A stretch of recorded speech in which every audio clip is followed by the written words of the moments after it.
बांस का झुरमुट क्या चीज है और कैसे आग लगती है और सारा बांस जलकर राख हो जाता है। हम लोगों ने देखा है इन दृश्यों। इसलिए भागवत गांव में रहने वाले आसानी से समझ सकते हैं। जितना उदाहरण आया है लगभग 80% से अधिक गांवों का उदाहरण आया है। तो बांस जलते हुए कोई देखा ही नहीं तो इस उदाहरण को क्या समझेगा। तो बांस के झुरमुट में आग लगती है। प्राय गर्मी के दिन में लोग जानबूझ करके भी आग लगा देते तो बांस जलकर राख हो जाए। बड़े बड़े बांसों में आग नहीं लगाई जाती है। बांस का झुरमुट एक अलग चीज, बहुत छोटे छोटे उसमें शाखाएं निकली रहती हैं, कुछ सूखा कुछ हरा, इस तरह से पत्ता रहता है, उसमें आग लगा दो जलकर साफ हो जाता है। लेकिन जब वर्षा का दिन आता है तो पुनः बांस के अंकुर उगने लगते। इसका अर्थ हुआ कि आत्यंतिक नाश नहीं हुआ झुरमुट का। तो सुखदेव गोस्वामी कहते हैं महत् अघम अति चिपंती, बहुत बड़ा पाप हो गया है, अनेक पाप, उसको इन उपायों से खत्म किया जा सकता है जैसे आग के द्वारा बांस के झुरमुट नष्ट हो जाता है। तो उदाहरण इस बात को बता रहा है कि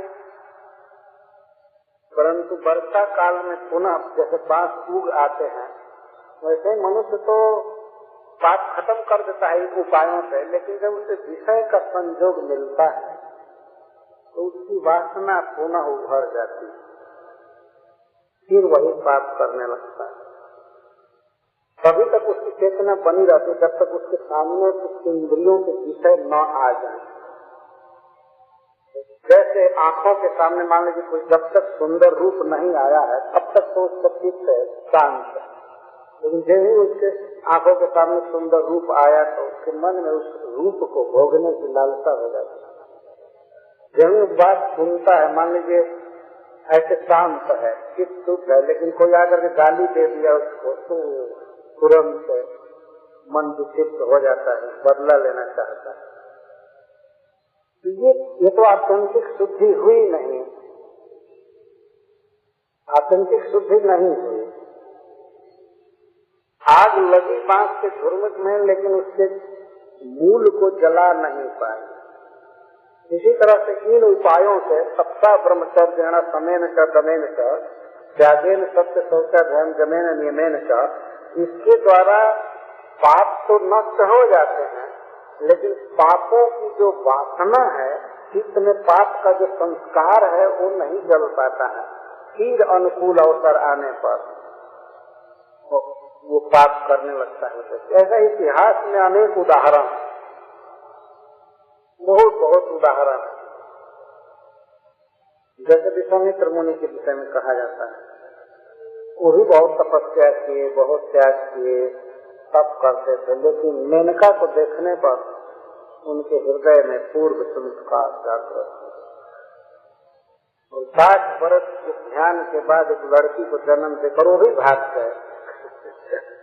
वो स्वर्ग में चली गई मेनका और वे भी अपना आसन गोल किए भाग गए, क्योंकि जानते थे कि उनकी बेइज्जती होगी। उसके बाद उस बच्ची का पालन किया पक्षियों ने, जैसे शकुंतला पालन।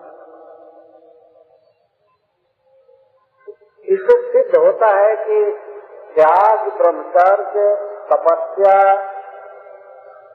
इन सब से आत्यंतिक शुद्धि नहीं होती है। यदि प्रायश्चित की अपेक्षा इनसे ज्यादा शुद्धि होती है, परंतु आत्यंतिक शुद्धि नहीं होती। जब यह उदाहरण दिया सुखदेव गोस्वामी ने तो महाराज परीक्षित कथा सुन रहे थे तो उन्होंने ऐसे कहा, श्रोता के सिरोघुनन से, सिर हिलाने से पता लग गया कि ये पसंद नहीं करना, और बताना चाहिए। पहले कर्म बताया, कर्म योग, उसके बाद ज्ञान योग, अब भक्ति योग बता रहे हैं। वो समझ गए कि हमारा शिष्य उत्तीर्ण है परीक्षा में। किसी भी भक्त को बहुत एक्सपर्ट होना चाहिए वास्तव में किसी बात को ठीक ठीक समझने में, तब उसे रियल बात दी जाती है। नहीं तो गुरु कभी कभी थर्ड क्लास की चीज दे करके ही फुसला देता है, इसे कैसे पड़ेगा। क्या करे, उसी लायक होता है तो क्या करे। देखता है कि इसी काम में रुचि है तो हाँ ठीक है करो, यही बेस्ट डिवोशनल सर्विस है, तो यही करते रहो। लेकिन शिष्य को बहुत बुद्धिमान होना चाहिए किसी बात को पकड़ने में, समझने में सबसे। परीक्षित महाराज एक महान भक्त थे। वास्तविक बात यह थी कि वो चाहते थे कि भक्ति की महिमा इस सभा में कही जाए। इसीलिए सुखदेव गोस्वामी ने जब कर्म की महिमा कहा, ज्ञान की महिमा कहा, तो परीक्षित महाराज ने स्वीकार नहीं किया। तब भी बोलते केवलया भक्त्या वासुदेव परायण अघम धुन्वंति कार्ष्णेन निहारमिव भास्कर। अब फाइनल जो असली उत्तर था केचित केवल या भक्त्या वासुदेव परायण, केचित वासुदेव परायण, लेकिन केचित विरले कुछ ऐसे लोग होते हैं जो श्री कृष्ण के परायण होते हैं, श्री कृष्ण को ही अपने जीवन का परम लक्ष्य मानते हैं। उनके जीवन में पाप नष्ट करने की चिंता नहीं होती है, चिंता ये होती है कि हम श्री कृष्ण को पा जाएं, श्री कृष्ण ही हमारे परम आश्रय हैं, बंधु हैं, मित्र हैं, सब कुछ है। तो ऐसे लोगों को वासुदेव परायण करते। वासुदेव का तो वसुदेव का पुत्र, नंद बाबा का या वसुदेव जी का पुत्र। ऐसे श्री कृष्ण में जो पर अयन है, अयन का आश्रय है, श्री कृष्ण ही जिसके जीवन के परम लक्ष्य है, वासुदेव सर्वनिधि, अथवा श्री कृष्ण ही जिसके आश्रय है, श्री कृष्ण पर ही जो पूरा पूरा डिपेंड कर रहा है। ऐसे लोग केवल या भक्तिया, जो कर्म और ज्ञान का आचरण नहीं करते, केवल भक्ति करते। केवला भक्ति का मतलब है जिसमें ज्ञान कर्मादनावृतम, ज्ञान और कर्म मिश्रित नहीं है। उनका जो कर्म है भगवान श्री कृष्ण को संतुष्ट करने के लिए, इसको भक्ति कहते हैं। तो केवल भक्ति के द्वारा अघम धुन्वंत कार्ष्णेन पापों को पूरा पूरा कृतज्ञतः नष्ट कर देते हैं, जैसे भास्कर निहारा सूर्य कोहरा को नष्ट कर देते हैं। आप लोगों ने देखा होगा रात में कोहरा छा जाता है और कुछ दिन में भी रहता है, लेकिन सूर्य उगता है और सूर्य की किरणों से कोहरा दूर हो जाता है। तो जब एक दिन में कोहरा दूर हो जाता है, कुहासा जिसे कहते हैं, तो फिर दिन में दोबारा नहीं हो पाता, तो नष्ट हो जाता है। तो पूरा पूरा पाप साफ हो जाता है। भक्ति और पाप, तो पाप को कुहरा के समान कहा गया, कुहासा के समान, निहार कहते हैं संस्कृत में, और भक्ति सूर्य के समान। इतना पावरफुल। सूर्य के आगे कुहरा क्या है? कुछ भी नहीं। ऐसा कहा गया है कि भगवान के एक नाम में पाप काटने की जितनी शक्ति है, उतना पाप जीवन में कोई पाप कर ही नहीं सकता। जैसे सूर्य उगता है तो सूर्य में अंधकार नष्ट करने की जितनी शक्ति है, क्या एक व्यक्ति उतना अंधकार बना सकता है? रखता है शक्ति अंधकार बनाने की? सूर्य उगे और अंधकार को बचाने के लिए पाकिट में भरने लगे, झोला में भरने लगे, घर में भरने लगे, कितना भरेगा? सूर्य उगते ही सारे जगत का अंधकार दूर कर देता है। तो भगवान के नाम में यह शक्ति है। क्या कोई पाप करेगा? एक नाम जितना पाप काट सकता है उतना पाप दुनिया के लोग मिलकर कर ही नहीं सकते। इसीलिए सूर्य से और निहारम से उपमा दी गई। निहार है पृथ्वी के तल पर ही रहता है, बहुत नीचे नहीं रहता है। ऐसा हम लोग देखते हैं तो सोचेंगे कि अरे ये निहार बहुत आकाश में छाया हुआ है, बहुत ऊपर नहीं होता है, केवल हमारे आंखों को ढका रहता है। इसके परे सूर्य का बहुत प्रकाश फैला रहता है, जो भास्कर रहता है, बहुत प्रकाशित सूर्य रहता है। लेकिन पृथ्वी पर छाए हुए कुहरे को भी वो पूरा पूरा नष्ट कर देता है। ये सूर्य की शक्ति। इसी तरह भगवान की भक्ति है, नामोच्चारण आदि अघम कार्ष्णेन धुन्वंति, पूरा पूरा वे अपने पापों को नष्ट कर जाते हैं केवल भक्ति से। बहुत सुंदर दृष्टांत दिया गया। पाप क्या हमको घेरेगा, यदि भगवान का नाम जिह्वा पर रहे। और इस पृथ्वी को मान लीजिए, इस शरीर को पृथ्वी मान लीजिए, अगर हमारे जिह्वा के उदयाचल पर सूर्य है तो यहाँ इस पृथ्वी की देह पर प्रकाश देना कौन बड़ी बात है। वो क्या सुहरा रह सकता है। हरे कृष्णा कृष्णा कृष्णा हरे हरे, हरे राम राम राम हरे हरे।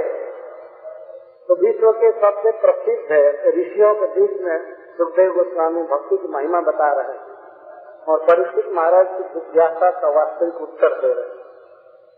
केवल या भक्ति, केवल भक्ति।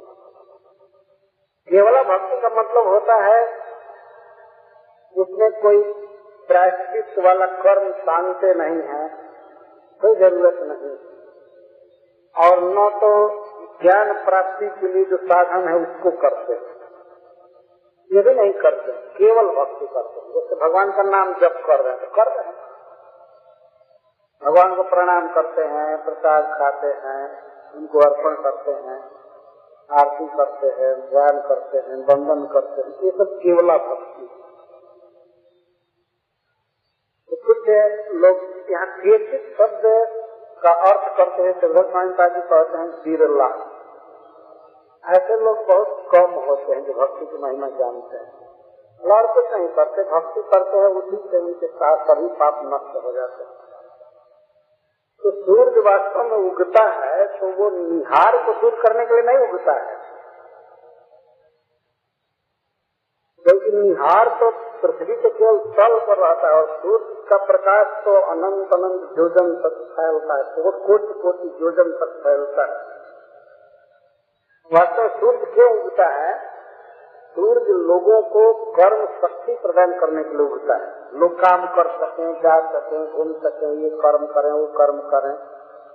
वो अंधकार से लड़ने के लिए या निहार से लड़ने के लिए उचित नहीं होता है, क्योंकि सूर्य अभी उगता नहीं, उसके पहले ही अंधकार खत्म हो जाता है। लड़ेगा क्या?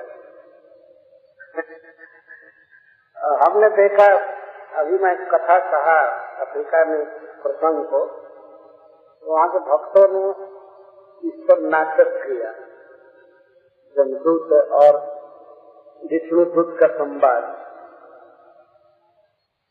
ऐसे श्रद्धा थी, नाटक किया, लेकिन पूरा पूरा पढ़े नहीं थे कि क्या क्या बात थी।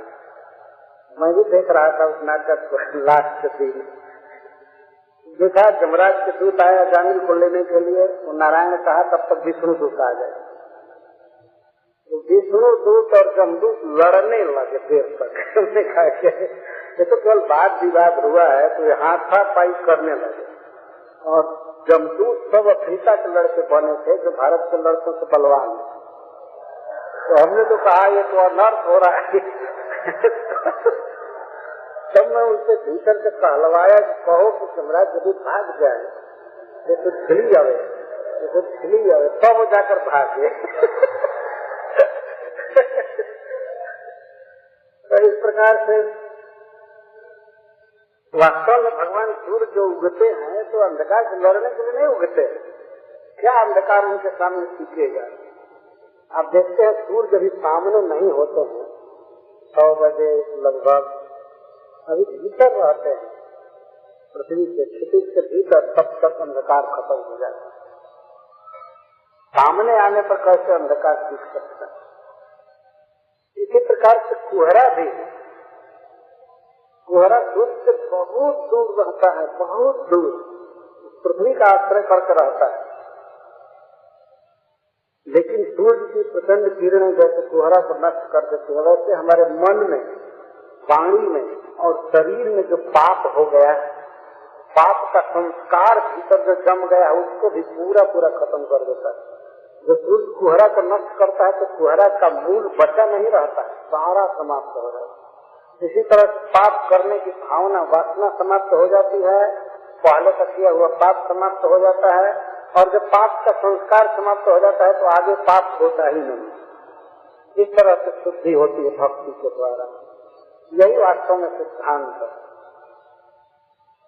इसको और भी सिद्धांत में सुखदेव गोस्वामी कहते हैं। महाराज परीक्षित ने पूछा फिर मानसिक रूप से, तब प्रायश्चित की बात क्यों लोग करते हैं? जब भगवान का नाम, भगवान की भक्ति ही समर्थ है जीव को शुद्ध करने में, तो फिर क्यों प्रायश्चित की बात करते हैं लोग?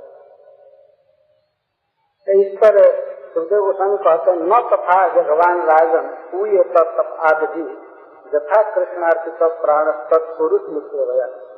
माने एक प्रश्न किया जा सकता है। उस सभा में बड़े बड़े ऋषि थे, वो कहते कैसे आप प्रायश्चित को उड़ा दिए, क्या ये काम नहीं करते हैं? अगर काम नहीं करते तो मनु महाराज पागल हो गए हैं। क्यों ऐसा लिखे कि ब्राह्मण की हत्या करने वाला यह प्रायश्चित करे, सोना की चोरी करने वाला यह प्रायश्चित करे, ऐसे करे, वैसे क्यों लिखा गया? तो सुखदेव गोस्वामी स्वीकार करते कहते हैं कि वास्तव में वे पाप को काटते हैं, इसमें संदेह नहीं है। लेकिन न तथा भगवान राजन पूये तप आदि, हे राजन तप आदि सप्ताह ब्रह्मचर्य समय त्यागेन सत्य शौचा नियमेन, इससे पापी की शुद्धि होती है। मैं ये नहीं कहता हूँ कि नहीं होती है, लेकिन न तथा भगवान राजन पूय तप आदि, हे राजन तप आदि ब्रह्मचर्य आदि के द्वारा पापी शुद्ध होता है, लेकिन वैसा शुद्ध नहीं होता है यथा कृष्णार्पित प्राण सत्पुरुष निसेवया। जैसा कि कृष्ण में अपने इंद्रियों को अर्पित कर देने वाला व्यक्ति पवित्र होता है, वैसा पवित्र तप आदि करने से नहीं होता है।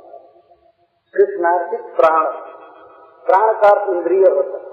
जिसने अपने आंख को कृष्ण के रूप में लगाया है, जिसने जिह्वा को लगाया, आंख को लगाया, ऐसा व्यक्ति जितना पवित्र होता है कंप्लीट है, उतना तप आदि से शुद्ध नहीं होता है। तो ये प्रश्न होगा कि कृष्णार्पित कोई कैसे बनेगा? कृष्णार्पित प्राण कैसे बनेगा? कैसे कोई कृष्ण में अपने इंद्रियों को, मन को अर्पित कर सकता है? इसका उपाय बताते हैं, सत्पुरुष निसेवया। सत्पुरुष का अर्थ कृष्ण पुरुष। कृष्ण भक्त के सेवा से कृष्ण में मन लग जाता है। सत्पुरुष निसेवया कृष्णार्पित प्राण भवति। बहुत सुंदर उपदेश है। किसी भी काल में, किसी भी देश में वास्तव में कोई चाहता है कि कृष्ण में हमारा मन पूरा पूरा लग जाए, हमारी सारी इंद्रियां कृष्ण में लग जाएं, तो उसे कृष्ण भक्त की सेवा करनी चाहिए। सत्पुरुष निसेवया, नितराम सेवया, इस तरह से उसकी शुद्धि होती है। और इसके बाद कहते हैं कि सत्री तीनों हेयम पंथा, सत्री तीनों हेयम लोके पंथा हेमो अकुतो भय सुशीला साधवो जत्र नारायण पर आएगा। फाइनल करते हुए सुखदेव गोस्वामी कह रहे हैं, सत्री तीनों ही अयम पंथा। लोक में वास्तव में कर्म योग है, ज्ञान योग है और भक्ति योग है। तो यह भक्ति योग भी सब दृष्टि पंथ है। सब दृष्टि का अर्थ है उचित, समुचित। जीव कृष्ण का नित्य दास है, अतः उसे शुरू में ऐसा अभ्यास करना चाहिए जिससे कृष्ण के प्रति समर्पण की भावना उसमें आवे, कृष्ण से प्रेम करना सीखे। ज्ञान योग में और कर्म योग में ये बात नहीं आ पाती, कर्म में बात नहीं आती, और भक्ति में तो स्वाभाविक ही समर्पण की भावना आती है। तो इसलिए यही सबसे सुंदर मार्ग है। समीचीन सदृशीन अयम लोक पंथा। क्यों? क्षेमा, इसी में जीव का हित है। कैसे जीव का हित इसमें है? क्योंकि अकुतो भया, इस पंथ पर कोई भय नहीं है। इस पंथ पर भय नहीं है।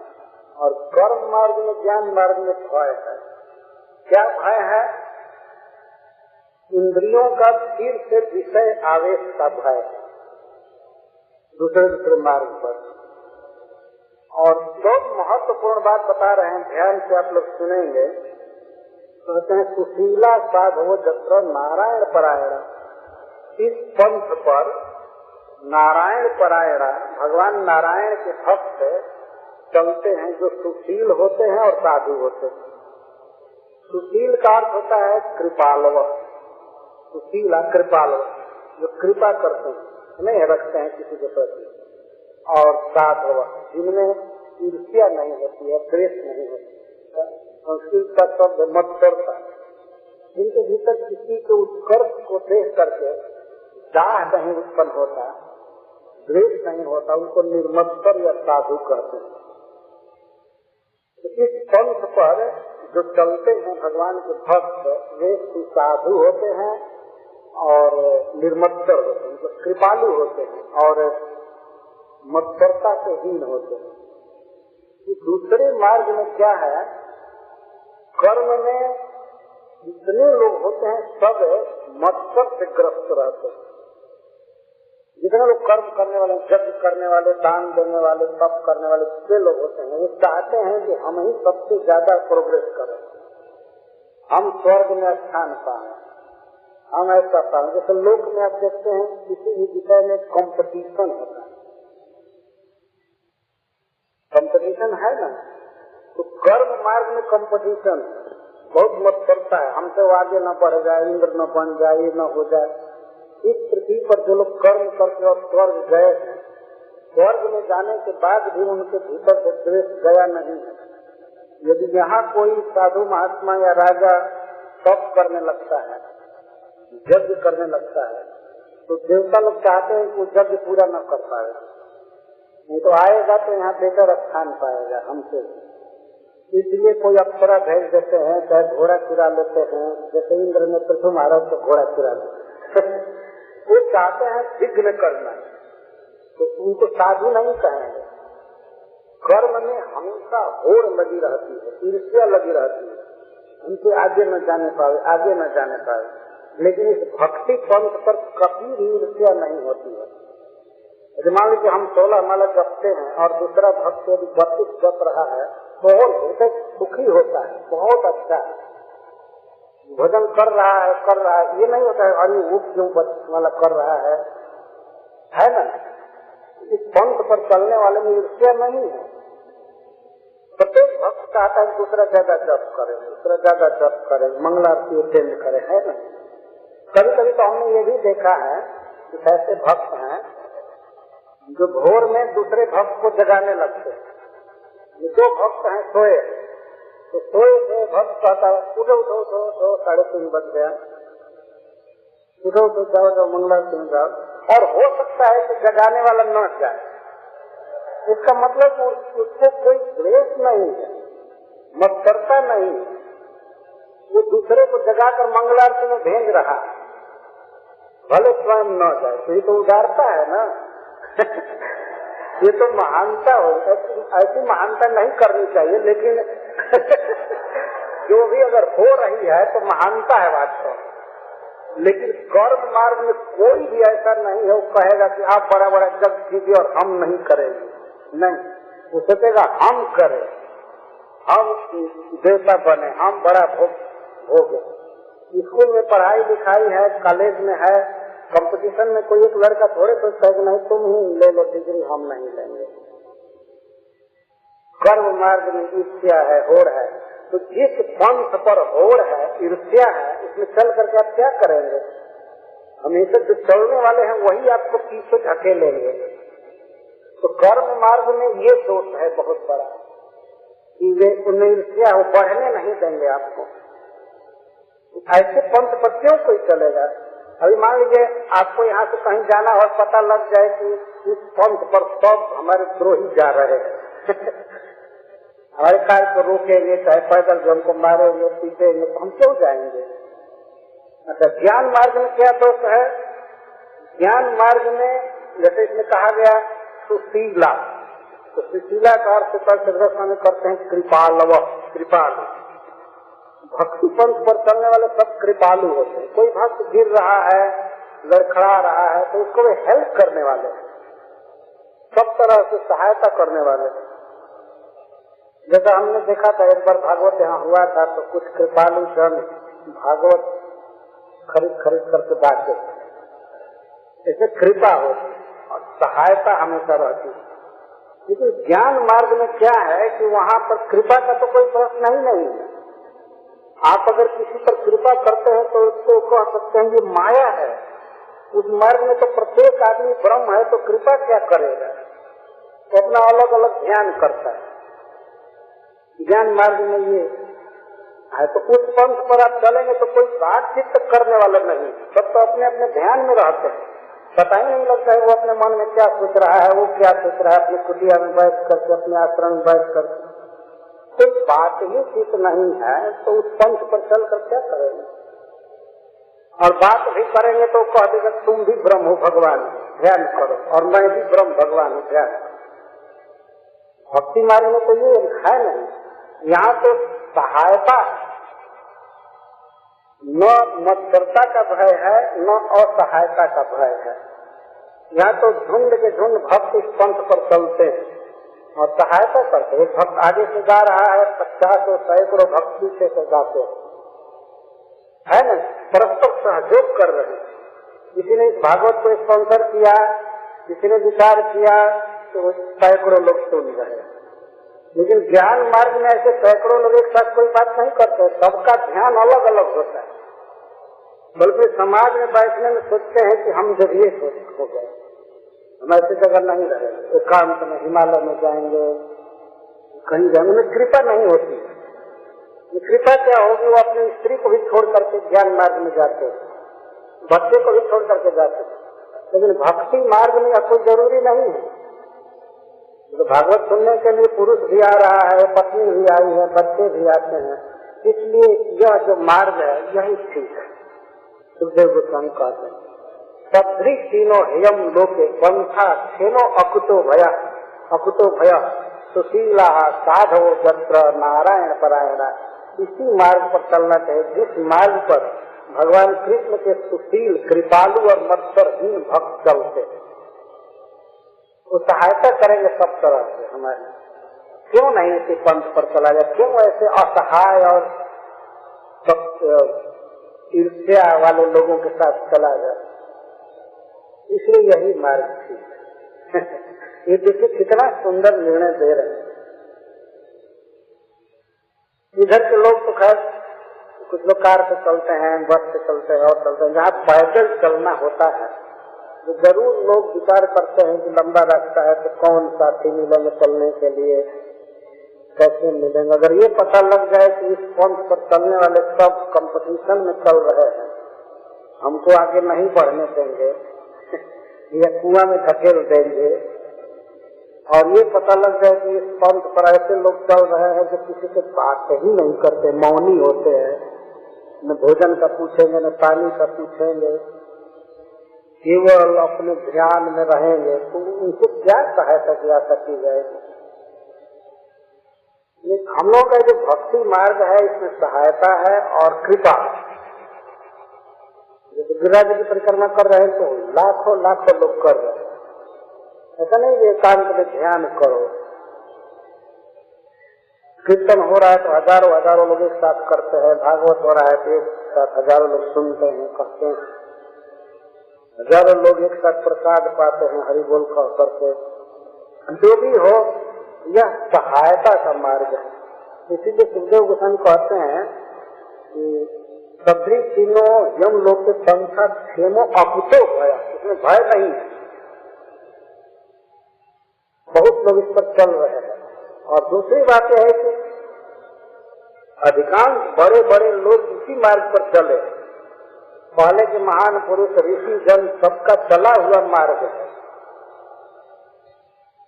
और इसीलिए कंप्लीट व्यवस्था है। बीच में पड़ाव है, भोजनालय है, सराय है, सब रुकने का सहायता है, सब तरह इसी पर चलना चाहिए। सुखदेव गोस्वामी जब ये प्रवचन कर रहे थे तो उनके उस सभा में बहुत बहुत मत के लोग बैठे थे। प्राय दुनिया से सभी ऋषि मुनि आए थे तो कुछ न कुछ मत का डिफर तो था, कुछ से कुछ भेद था। परंतु सुखदेव गोस्वामी इतना सुंदर प्रवचन कर रहे हैं कि सबको इस भक्ति मार्ग में लाना चाहिए। तो यही ठीक पंथ है। सदृ तीनों ही का अर्थ केवल यही पंथ ठीक है। जिस पंथ पर भगवान नारायण के सुशील और साधु भक्त चलते। शुरू में श्रीमद् भागवत में साधु शब्द का अर्थ किया गया है निर्मत्सर, और यह श्रीमद् भागवतम निर्मत्सर लोगों के लिए, निर्मत्सर पुरुषों के धर्म का वर्णन किया गया है। धर्म क्रोधित कई सवत्त परमो निर्मत्सराणाम सता। और अब बता रहे हैं कि प्रायश्चित यदि खूब किया जाए बड़ा बड़ा, तब भी किसी पापी की पूर्ण शुद्धि नहीं कर पाते हैं।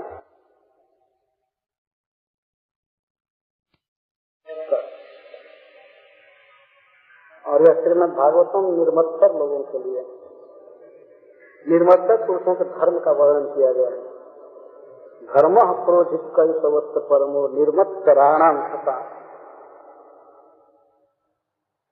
और अब बता रहे हैं कि प्रायश्चित यदि खूब किया जाए बड़ा बड़ा, तब भी किसी पापी की पूर्ण शुद्धि नहीं कर पाते हैं।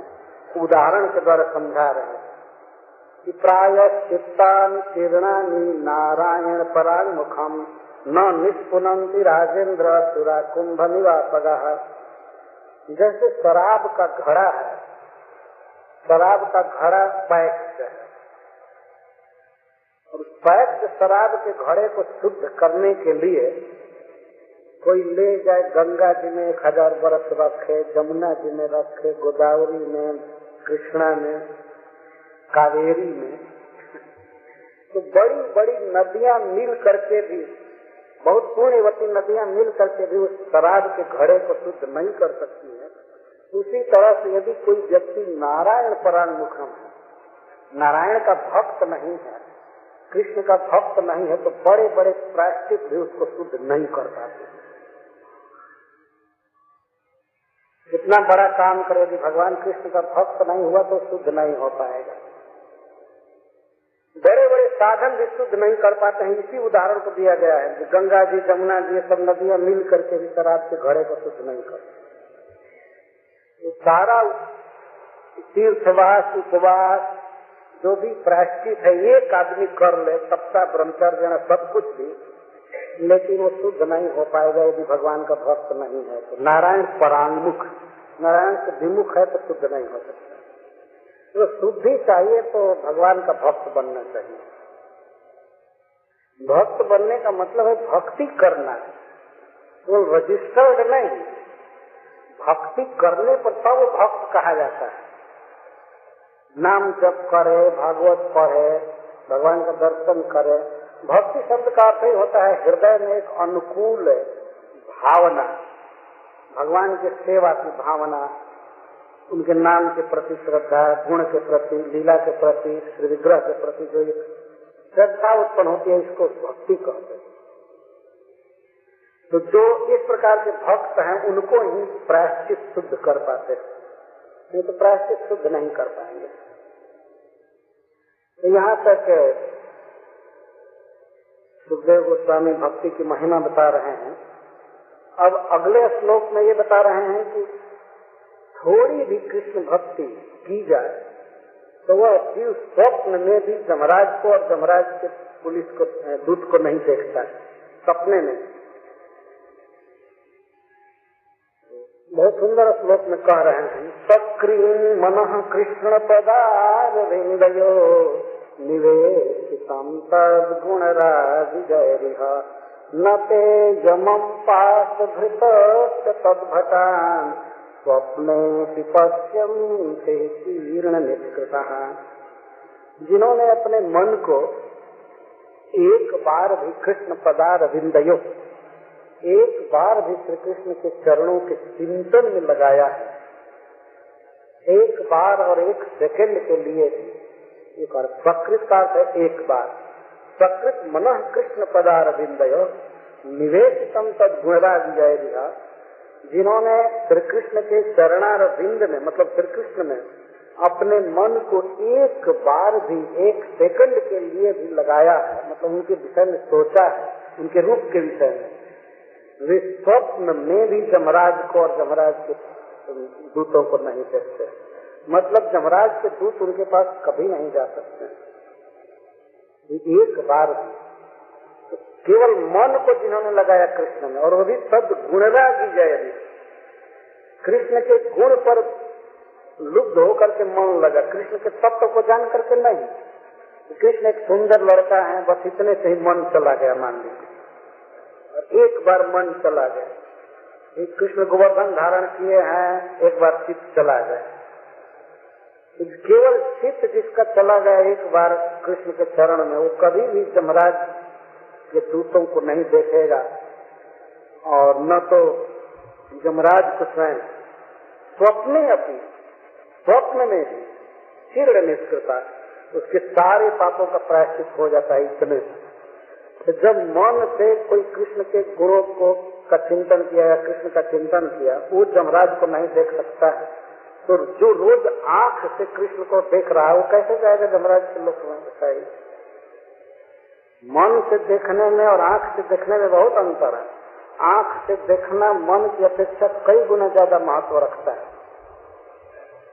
ये मंगला आरती में या जैसे तैसे भगवान के सामने खड़े प्रसाद खा रहा है, प्रणाम कर रहा है, कैसे यमराज उसके पास आ सकते हैं?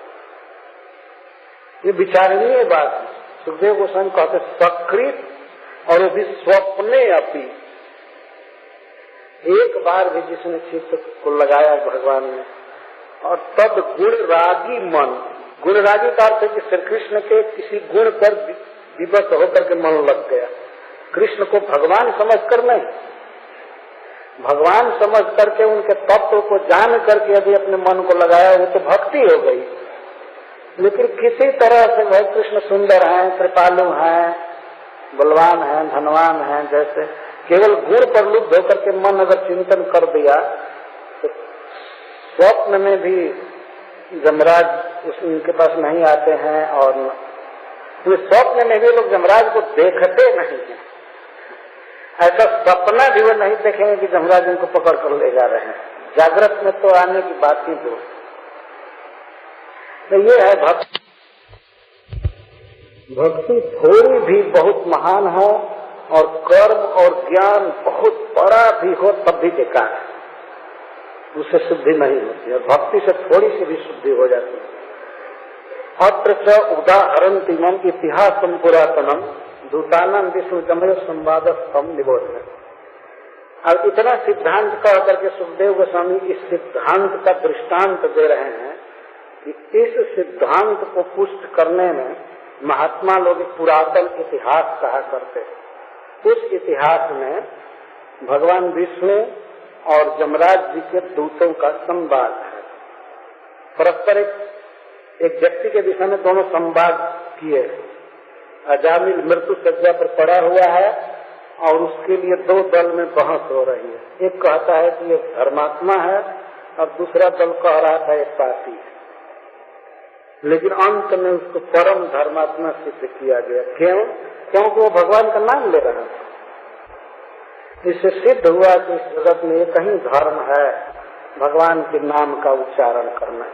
हरे कृष्णा कृष्णा कृष्णा हरे हरे, हरे राम राम राम हरे हरे।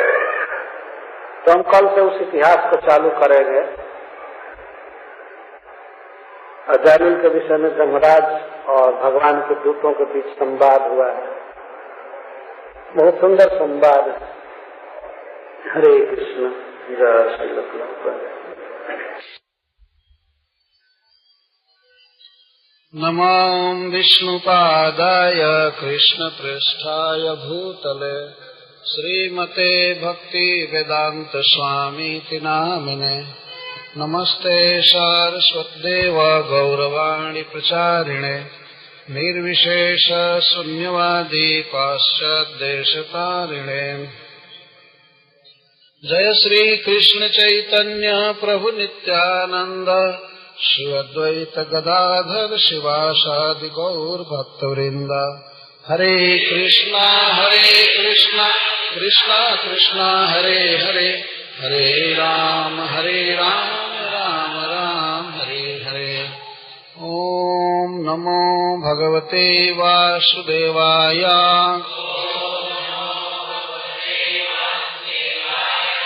ओम नमो भगवते वासुदेवाय।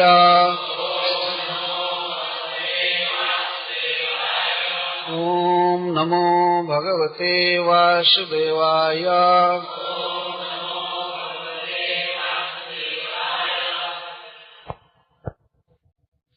सक्रीन् मनः कृष्ण पदारविन्दयोः विवेशितं तद्गुणरागिजयरिह न ते यमं पाशभृतस्य तद्भटान् स्वप्नेऽपि पश्यन्ति चीर्णनिष्कृतः।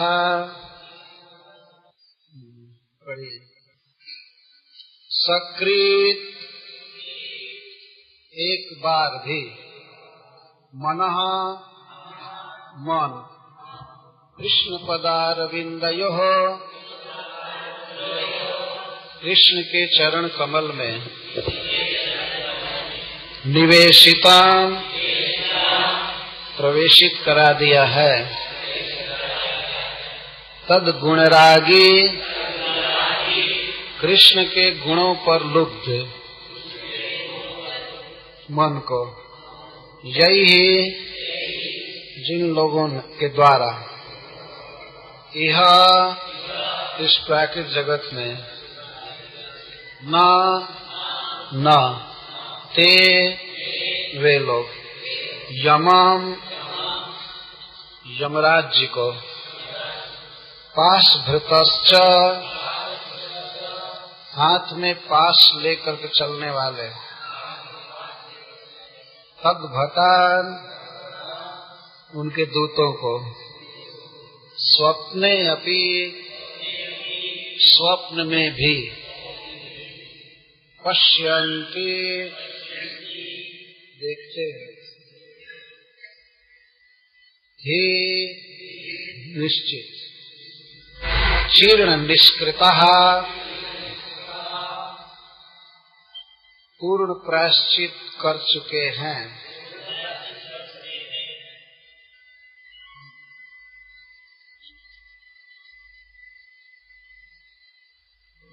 श्रील सुखदेव गोस्वामी महाराज परीक्षित के प्रश्नों का उत्तर दे रहे हैं,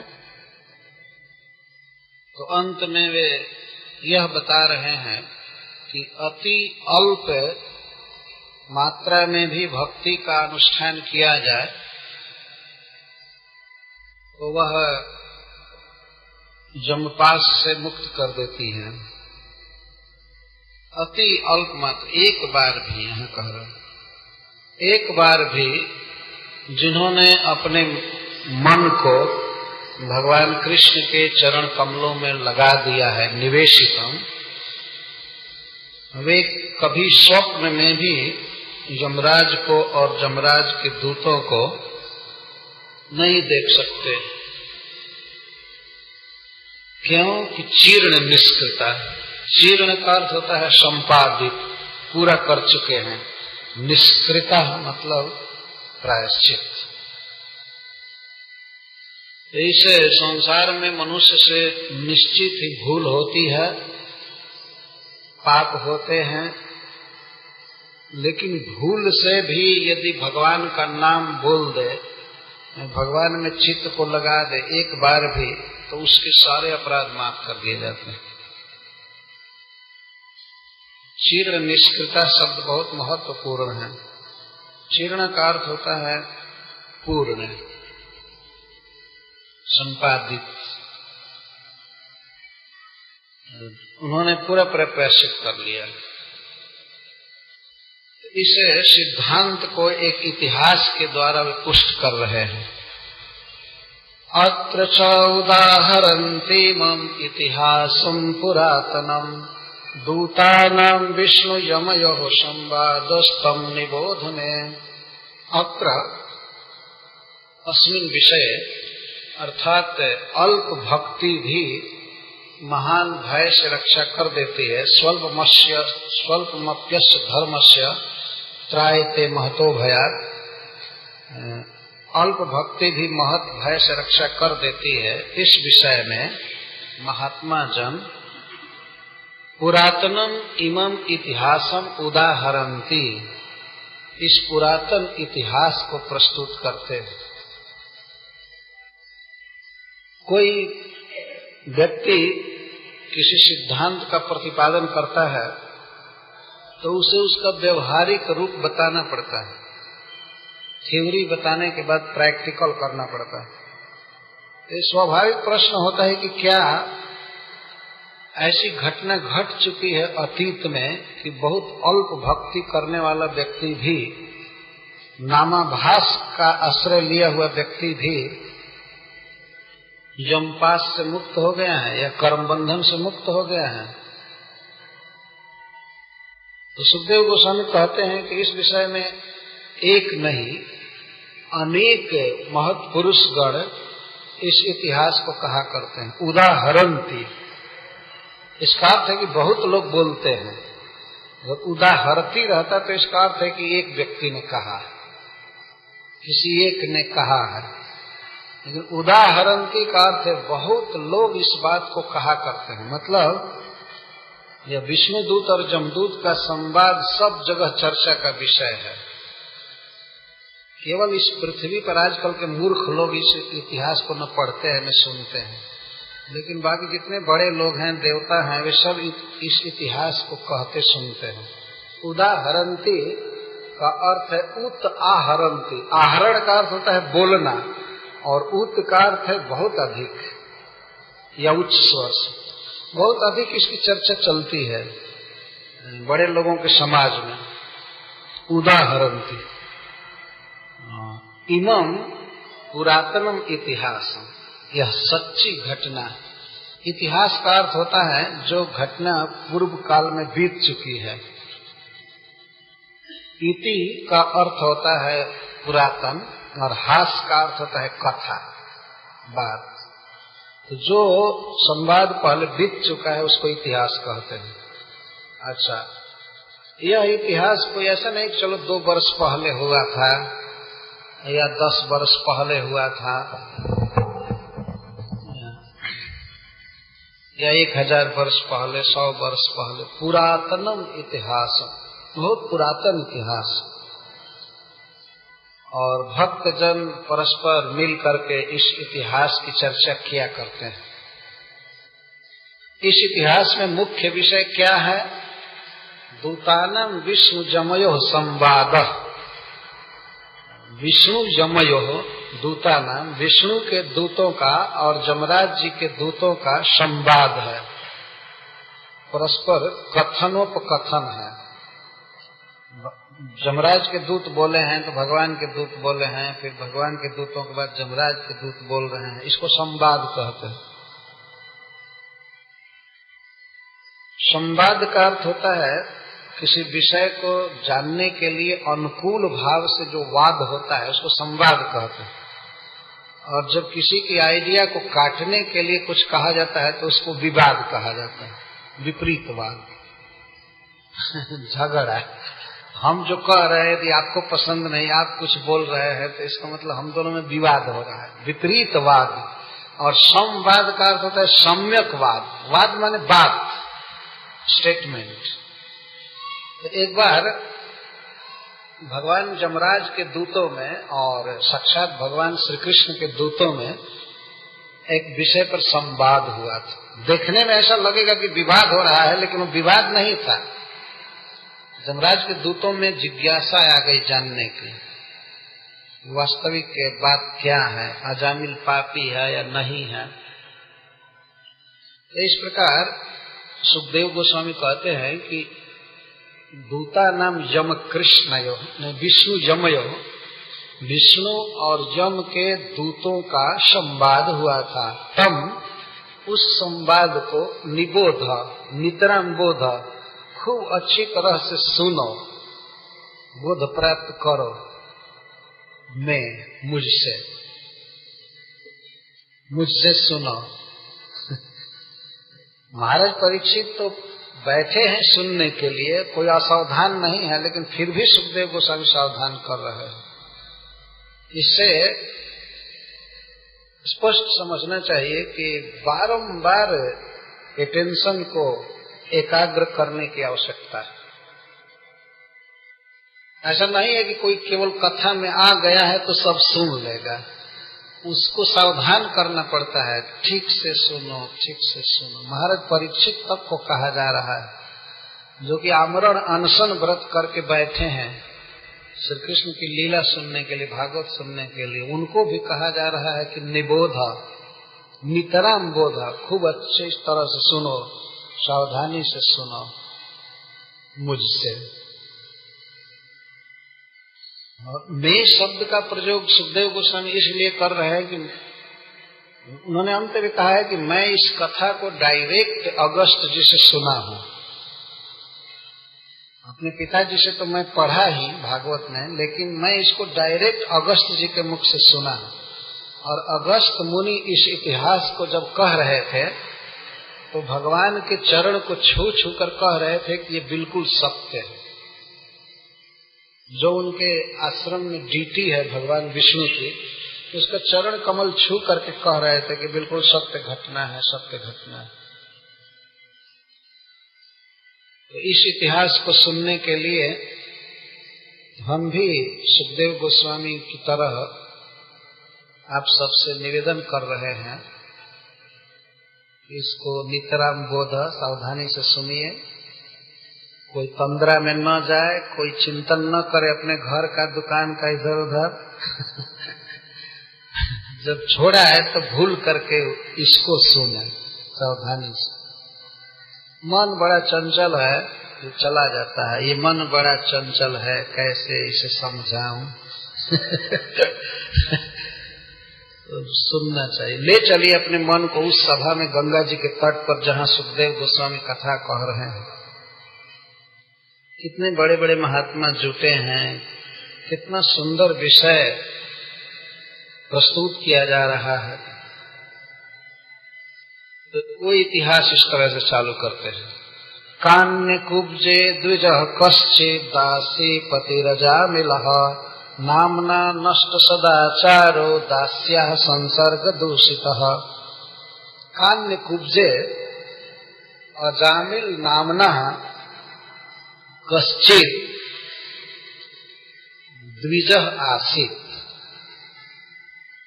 कान्य कुब्ज प्रदेश में अजामिल नाम का कोई एक ब्राह्मण था, रहता। स्पष्ट है, अजामिल नामना कश्चित् द्विज।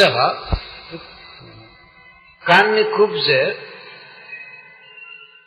क्षेत्र को आज कन्नौज कहते हैं, यह उत्तर प्रदेश में है।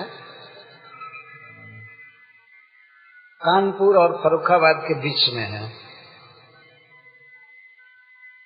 लगभग यह अभी गंगा जी के किनारे हैं। कान्य कुब्ज को ही कन्नौज कहते हैं और वहाँ के ब्राह्मण बड़े प्रसिद्ध हैं। ये भी अजामिल भी कन्नौजिया ब्राह्मण था। आज भी भारत में जितने भी ब्राह्मण हैं उनमें सबसे आचार विचार वाले कन्नौज के ब्राह्मण माने जाते हैं। हमारे यहाँ कहावत है कि 3 कन्नौजिया 13 चूल्हा। 3 कन्नौजिया ब्राह्मण कहीं जाएंगे तो भोजन बनाने के लिए 13 चूल्हा बनाएंगे अलग अलग। एक चीज बन गया किसी चूल्हे पर तो दूसरा नहीं बनेगा, उसको अलग पकाएंगे। इसका मतलब बहुत शुद्ध रहते हैं। तो अजामिल पंडित उसी कान्य कुब्ज क्षेत्र के थे और कान्य कुब्ज ब्राह्मण थे। ब्राह्मणों को पहले देश के अनुसार सूचित किया जाता था। जैसे सारस्वत ब्राह्मण का अर्थ है सरस्वती नदी के तट पर उनके पूर्वज बसे थे। या दाक्षिणात्य ब्राह्मण, जो साउथ इंडिया के ब्राह्मण हैं, उनको दाक्षिणात्य कहते हैं। सरजू पारीण ब्राह्मण होते हैं, सरजू जी के उस पार, सरजू पारीण उनको कहते हैं। आज भी हमारे देश में यहाँ इस तरह के ब्राह्मण प्रसिद्ध हैं। तो अजामिल कान्य कुब्ज ब्राह्मण था, द्विज। लेकिन सुखदेव गोस्वामी बहुत महत्वपूर्ण बात कह रहे हैं, दासी पति द्विज। दासी पति मतलब एक शूद्रा से, एक वेश्या से वो विवाह किया। विवाह क्या किया था? आजकल जैसा लव मैरिज किया था, कोई शास्त्र विधि से विवाह हुआ नहीं किया। विवाह उसका हुआ था एक बहुत सुंदरी लड़की से जो उच्च कुल में जन्म ली थी, ब्राह्मण वंश में, लेकिन उसको छोड़ दिया था। आगे बताएंगे, जमराज के दूत इसके दुर्गुणों को बताएंगे। अभी तो सुखदेव गोस्वामी बता रहे, इसलिए वो ज्यादा दोष की चर्चा नहीं करते। जमराज के मुखों से ही चर्चा होगी कि अजामिल में क्या क्या दोष था। दासी पति द्विज, एक द्विज था जो दासी पति था। दासी शब्द शूद्रा के लिए है, बहुत नीच स्त्री, और एक तो शूद्रा उसमें भी वेश्या। इसलिए सबसे पहले बता रहे हैं दासी पति अजामिला। ऐसे अजामिल उसका नाम था, लेकिन फिर भी विद्वान लोग अजामिल का अर्थ करते हैं कि जो अजा से मिल गया हो। अजा माने माया, संस्कृत में अजा को माया कहते हैं। माया में जो घुल मिल गया है उसको अजामिल कहते हैं। लेकिन यह अर्थ केवल मजाक के लिए कहा जाता है, वास्तव में उसका नाम अजामिल था। नामना नष्ट सदाचारो, उसका सदाचार नष्ट हो गया था। सदाचार का अर्थ होता है सतम आचार सदाचार। पहले के सज्जनों ने, बड़े लोगों ने जो काम किया है, जैसा आचरण किया है, उसको सदाचार कहते हैं। बड़े लोग जो कर चुके हैं परंपरा से, उसको सदाचार कहते हैं। लेकिन इसका सदाचार नष्ट हो गया, एक भी नियम का पालन नहीं करता।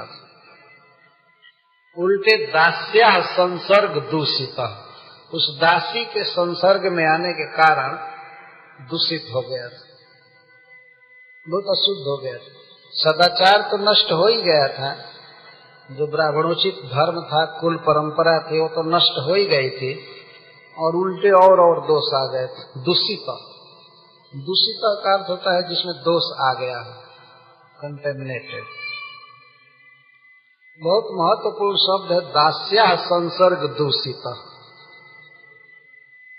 इससे यह सिद्ध होता है कि यह ब्राह्मण पहले शुद्ध था, लेकिन जब से दासी के साथ हुआ तब से अशुद्ध होते होते 100% अशुद्ध हो गया, दूषित। इसके दोषों का वर्णन करते हुए कहते हैं, काम क्या करता था परिवार चलाने के लिए? वन्द्यक्षहि कैतवैश्चौर्ये गर्हिता वृत्तिमा स्थितः बिभ्रत कुटुम्बमशुचिर जातयामास देहिनः। 4 काम था इसका परिवार पालन के लिए, बंदी, औक्ष, जुआ और चोरी। 4 काम इसके थे ब्राह्मण। इसका परिवार बहुत बड़ा था, परिवार को पोषने के लिए 4 काम किया करता। बंदी का अर्थ है किसी का अपहरण कर लेता था और कुछ दिन अपने कस्टडी में रखता था और उसके स्वजनों से पैसा लेकर के तब छोड़ता था। पहला इसका रोजगार ये था। ब्राह्मण था, किडनैप करता था, अपहरण करता था और पनाह लेकर छोड़ता था, मतलब कुछ पैसा लेकर के छोड़ता था। ये सब अपहरण आदि की बातें आज की ही नहीं है, ये अनादि काल से चल रही है। अब कुछ ज्यादा हो गया है, लेकिन पहले था, ये कम था। तो इस तरह से ये पैसा कमाता था। अक्षय और जुआ से, अक्ष का अर्थ होता है जुआ। जुआ खेलने में बड़ा एक्सपर्ट था और उससे काफी धन कमाया। अपहरण से, जुआ से और कैतव का अर्थ धूर्तता से। किसी से मांगता था कि आप हमको 2-4 लाख दे दीजिए, हम बाद में आपका इंटरेस्ट दे देंगे, लेकिन मूल भी नहीं देता था। ऐसे से बहुत लोगों को फंसाया। दुनिया तो बहुत लंबी है। कभी किसी को, इसको कैतव कहते, धूर्तता। और और सबसे काम नहीं चलता था तो चौरजई चोरी करता था। इस प्रकार से गर्हिताम वृत्ति मासित बहुत निंदनीय आजीविका अपनाया। जीना चाहिए वास्तव में संसार में, व्यापार करके, सर्विस करके या खेती करके, जो भी, लेकिन निंदनीय वृत्ति का आश्रय नहीं लेना चाहिए। धन कमाने का मनुष्य को अधिकार है व्यापार द्वारा जैसे तैसे, लेकिन अभी 4 जीविका के जो साधन यहाँ बताए गए, का अपहरण करके, जुआ खेल करके और झूठ बोलकर धूर्तता से और अंत में चोरी से, ये 4 साधन। इसलिए सुखदेव गोस्वामी कहते हैं गर्हिता वृत्ति आस्थिका, बहुत निंदनीय कंडम वृत्ति में, जीविका के साधन में वो आस्थिका टिका हुआ था, लगा हुआ था। अच्छा, और ये धन क्या करता था? धन कमा करके क्या करता था? कुटुंबम विभ्रत, अपने कुटुंब का पालन करता था। ऐसा भी होता है कि चोरी किया है, सब किया है, तो मंदिर के द्वारा, उस धन के द्वारा दूसरे का उपकार करता है। तभी चलो कुछ क्षमा थे, ये ले लेकर के धनियों का धन और गरीबों की सेवा कर रहा है, ऐसा भी नहीं, केवल कुटुंब